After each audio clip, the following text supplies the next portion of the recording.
Berarti dalam setiap hari, dari subuh sampai duhur, dari duhur sampai asar, dari asar sampai maghrib, dari maghrib sampai isya, dari isya sampai subuh, kita itu selalu dalam dekat kepada Allah, selalu mengucapkan la ilaha illallah, walaupun tidak diucapkan secara lisan, walaupun tidak diucapkan secara lisan. Berarti bagi orang muslim seperti ini, dakhalal jannah, dia akan masuk surga. Maka nggak usah khawatir, tidak usah khawatir, akan masuk surga. Seseorang, Bapak Ibu, ingin mengerjakan sesuatu itu harus dengan hati yang bersih, harus dengan hati yang tenang, biar semua pekerjaan itu bisa dikerjakan dengan baik. Maka salah satunya adalah menyempurnakan wudhu. Ibaratnya kita berwudhu, dosa-dosa itu berguguran. Maka berwudhulah dengan, ya istilahnya tumak ninah dengan bersungguh-sungguh. Jadi membasuh wajah, usahakan wajah itu betul-betul terbasuh. Tidak usah istilahnya memang sunahnya ganjil ya, 3, 5 mungkin yang baik, yang terbanyak adalah 3. Tapi 1 kali pun tidak masalah. Yang penting kan terbasuh secara sempurna. Terbasuh secara sempurna semua anggota wudhu. Jadi pada dasarnya secara harfiah, ya, secara harfiah atau secara latfiah, secara tertulis gitu, tertulis. Itu membersihkan secara fisik. Jadi wajah, tangan dibasuh menjadi bersih. Tapi sebenarnya itu ada makna di situ. Bahwa kita itu juga disuruh membersihkan, ya berarti ya mulut, ya hidung, ya mata, ya telinga, ya tangan, ya kaki. Itu semua disuruh mensucikan. Bukan hanya sekedar mengalirkan air, tetapi tingkah laku juga. Maka setiap wudhu itu dosa-dosa itu berguguran. Dosa-dosa itu berguguran. Jamaah rahimakumullah, karena ini bolo dewi, dan ini ya gak sah suwe-suwe, tapi 7 insya Allah saya sampaikan semua. Itu yang kedua. Yang ketiga, dibiasakan membaca Al-Quran. Wa idza quri'al Qur'anu fastami'u lahu wa ansitu la'allakum turhamun. Dan apabila dibacakan Al-Quran, maka dengarkan baik-baik dan perhatikanlah dengan tenang agar kamu mendapat rahmat. Bapak Ibu yang kami hormati, saya ini dulu kalau mengajar ke siswa itu sering saya sampaikan, semua itu kamu perhatikan di sini, walaupun tidak banyak dipraktekkan. Apabila dibacakan Al-Quran itu dengarkan dan perhatikan agar kamu mendapatkan rahmat, agar kamu itu mendapatkan kebaikan. Kalau dinasihati orang tua itu ya dengarkan dan perhatikan. Kalau ada orang berbicara itu ya dengarkan dan perhatikan. Kalau melihat sesuatu itu ya dengarkan dan perhatikan. La'alakum turhamun, akan mendapatkan rahmat, mendapatkan hidayah, mendapatkan kebaikan. Nah, cah saniki lah tidak seperti itu. Bapak Ibu guru ini anak itu ya, angker jawabnya mesti sekenanya. Contohnya Mas Panji ya, Mas Panji ya, Mas Panji Mas ya, iya. Contohnya Mas Panji itu banyak seperti itu. Kalau ditanya itu jawabannya kadang-kadang berbeda dengan pertanyaan kita. Itu kan berarti tidak memperhatikan pertanyaan kita. Kalau kadang-kadang jawaban yang menurut anak itu biasa-biasa saja, sebenarnya itu adalah jawaban yang tidak masuk akal. Misalnya begini, tidak masuk, saya ditanya, kenapa nggak masuk? Nggak apa-apa. Itu kan kelihatannya kan biasa ya, tapi itu sebenarnya luar biasa. Loh, nek nggak ada apa-apa, logikanya masuk. Kalau nggak ada apa-apa, berarti panjenengan tekoi, kenapa nggak masuk? Nggak apa-apa. Loh, ini jawaban yang nggak pas ini. Nek nggak masuk, mestinya ada apa-apa. Atau kadang-kadang Kenapa lompat pagar? Lalu lompat karena sudah seterusnya, sudah terlambat dan seterusnya misalnya. Itu sebenarnya juga enggak jawaban sekenanya saja. Atau kadang-kadang apa yang kita sampaikan itu tidak didengarkan dan tidak diperhatikan. Maka segala sesuatu kita itu berusaha untuk mendengarkan dan memperhatikan. Kemudian yang keempat adalah berprasangka yang baik. Berprasangka yang baik. Qala Rasulullah sallallahu alaihi wasallam, "Innallaha yaqulu ana 'inda dhanni 'abdi bi wa ana ma'hu idza da'ani." Rasulullah sallallahu alaihi wasallam bersabda, "Aku itu sesuai dengan persangkaan hambaku terhadapku." Jadi jenengan harus hati-hati. Aku, kata Allah itu, sesuai dengan persangkaan hambaku kepadaku. Jadi misalnya, Bu, bagaimana tangannya? Enggak tahu, tangan saya itu keju-keju terus, enggak sembuh-sembuh dan terus. Lah itu termasuk doa, Bapak Ibu, termasuk doa itu. Enggak sembuh-sembuh. Itu sama persangkaan dengan dia sendiri. Kadang-kadang juga di tempat saya itu pernah ada nasihati orang itu, Bu, orang itu yang sabar, memang putranya seperti itu. Saya itu sudah sabar sekali, sudah tak rewangi kita itu sabar. Bahkan di pasar itu kemarin juga ada seperti itu. Bocah disabar orang ngerti kan keplak-keplak, jadi disabar ya orang ngerti.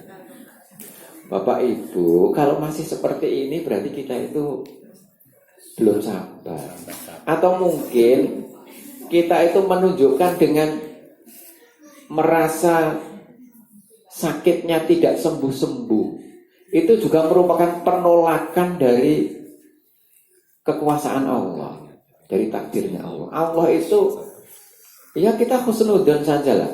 Allah itu menghendaki sakit kepada kita, berarti semoga saja sakit ini adalah menggugurkan dosa-dosa kita.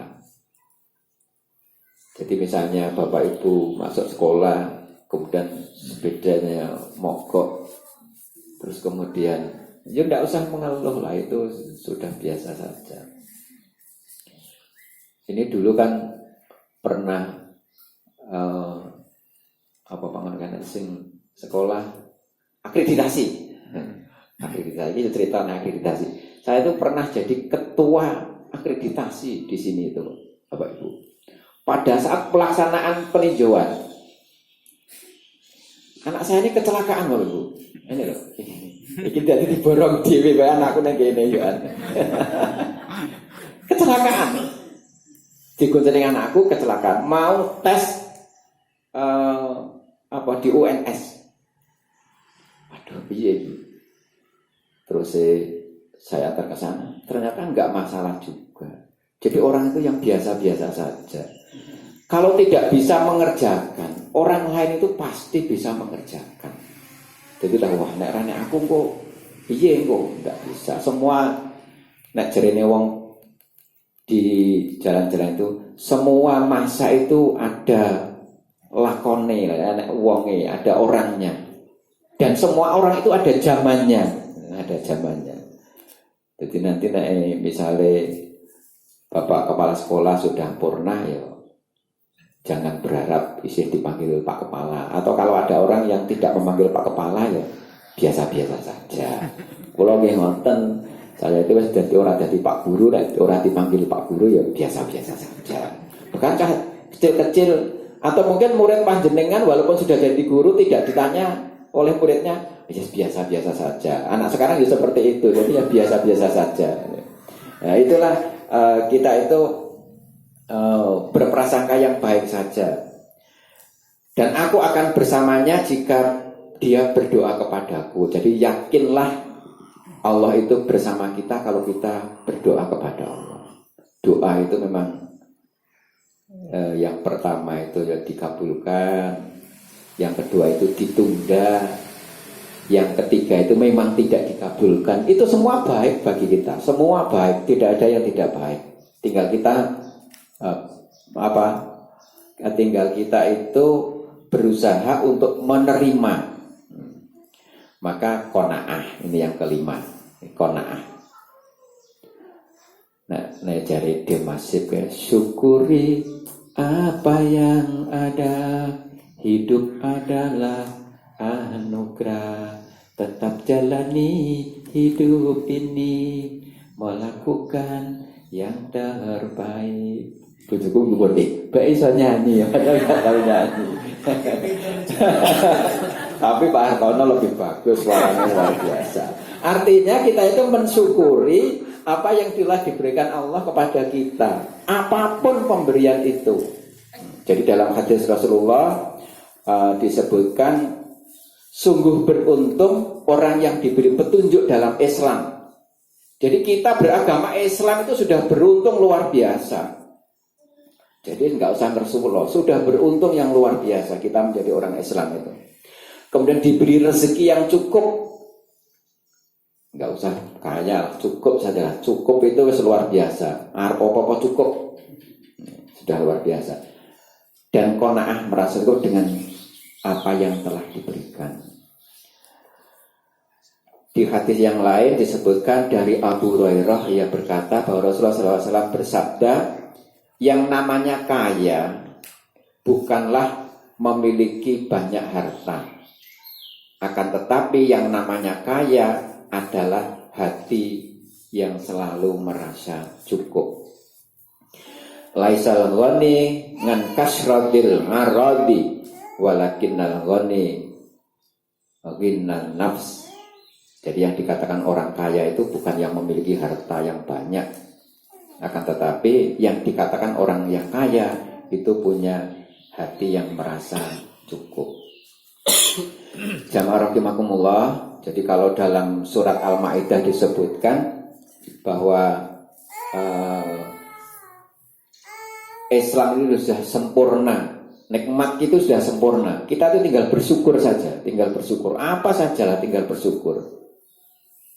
Tidak ada kekurangan kita tuh, makan tidak kurang, pakaian tidak kurang, tempat tinggal tidak kurang, dan seterusnya. Kalau masih merasa kurang ya berarti perlu menata hati. Perlu menata hati, belajar karo Abu Nawas, belajar sama Abu Nawas. Nah kemudian yang keenam, mengendalikan diri. Jadi yang dikatakan orang yang kuat itu bukanlah orang yang mengalahkan lawannya dalam bergulat atau dalam perkelahian, tetapi yang dikatakan orang yang kuat adalah orang yang mampu mengendalikan dirinya sendiri. Laisa syadidu bisara'ah, innama syadidul ladzi yamliku nafsah indal ghadab.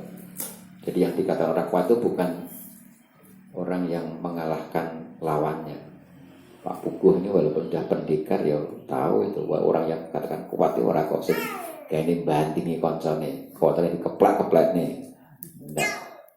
Tapi yang dikatakan orang kuat adalah orang yang bisa mengendalikan dirinya sendiri. Bapak Ibu, mengendalikan dirinya sendiri itu adalah perlu kesiapan mental yang luar biasa.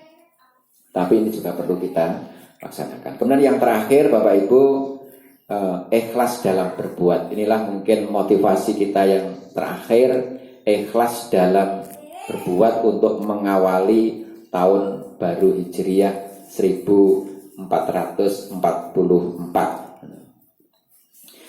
Disebutkan dalam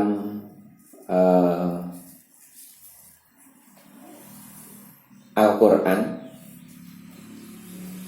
Ini saya bacakan artinya saja.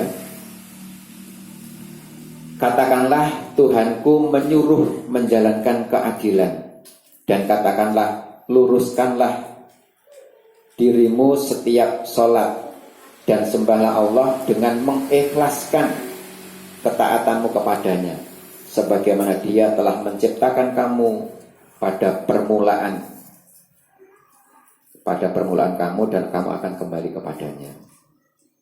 Kemudian hadis Rasulullah, innallaha la yanzuru ila ajsamikum wala ila suwarikum walakin yanzuru ila qulubikum.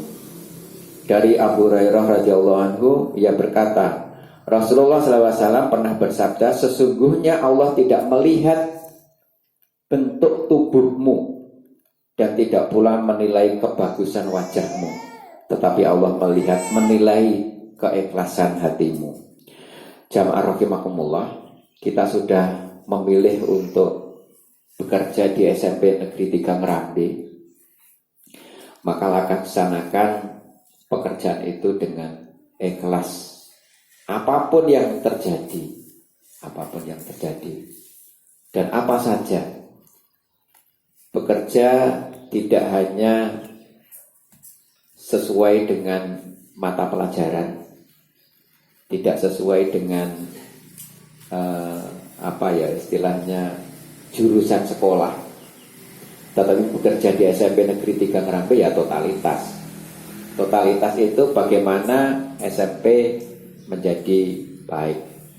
Saya yakin semua Bapak Ibu sudah ikhlas dalam bersikap. Nah, maka inilah modal yang terbaik agar SMP ini juga tetap jaya, tetap diminati oleh masyarakat. Kalau hal-hal yang kecil itu mungkin memang cambukan dari Allah Subhanahu wa taala, tidak usah menyalahkan karena sudah terjadi, itu tidak perlu menyalahkan. Sudah terjadi itu tidak perlu disalahkan. Itu yang harus kita benahi ke depannya. Mungkin itu saja Bapak Ibu, mohon maaf kalau banyak yang tidak berkenan.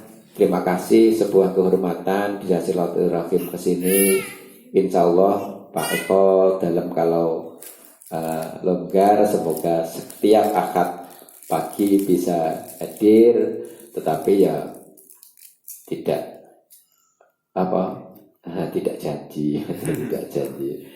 Demikian, terima kasih atas semua bantuannya juga Bapak Ibu, karena tanpa bantuan Bapak Ibu kami tidak bisa lulus dengan baik. Saya nilai lulus baik, saya lulus di SMP Negeri, saya nilai baik gitu. Maka terima kasih semuanya yang sudah membantu semuanya juga. Ini Bu Surati ini teladan yang luar biasa ini, keikhlasannya luar biasa. Gak pernah saya itu mendengar Pak Bu Surati itu sambat rumah yadoh, gak pernah. Betul itu. Nah itu isu-isu yang luar biasa itu. Terima kasih. Wassalamualaikum warahmatullahi wabarakatuh.